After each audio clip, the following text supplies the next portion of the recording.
এই যে একবারে নদীর ধারে আসছি ঘোরার জন্য, আর খুবই ভালো লাগতেছে। অনেক মানুষ আসছে, এদিকে দেখেন খেয়াঘাট, তার পাশে একটা বাঁশের সাঁকু, এদিকে অনেক ভাইগুলো সেলফি তুলতেছে। খুবই অন্যরকম একটা পরিবেশ।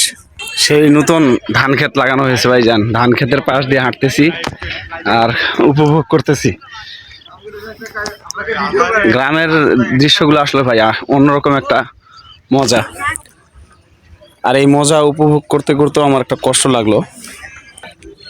সেটা হচ্ছে এই মুরব্বীকে দেখেন, উনি হচ্ছে প্রকৃত হিরো। এত শীতের মাঝেও উনি কৃষি কাজ করতেছে, যা আমাদের অন্য জায়গায় ইনারাই।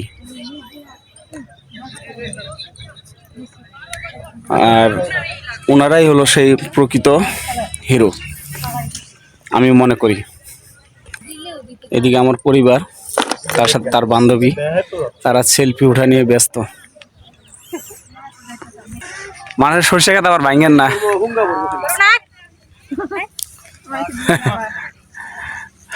ছবি ওঠা নিয়ে তারা ব্যস্ত।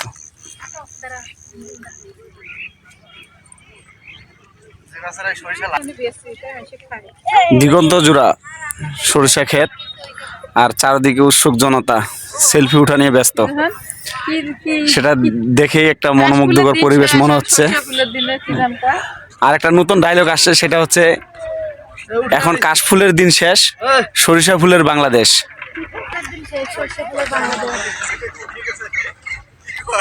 কাশফুল হলো সিরাজগঞ্জ।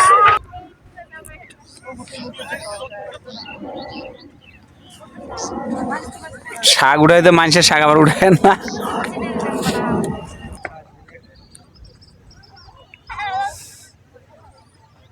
মনোমুগ্ধকর পরিবেশ, আর বিকেল বেলা সৌন্দর্যই আলাদা। যারা গার্মেন্টসে জব করে ভাই, আসলে তাদের তো আর ছুটি হয় না। সেই সপ্তাহে একটি ছুটির দিন, সেই দিনটাই উপভোগ করতে হয়। আর সেই উপভোগ করার জন্যই আজকে আসা গ্রামে, নদীর পাশে, যেখানে আমার কর্মজীবী স্থান থেকে 10 কিলোমিটার দূরের রাস্তা। তারপর খুব আনন্দ লাগলো যে এই পরিবেশে আসে।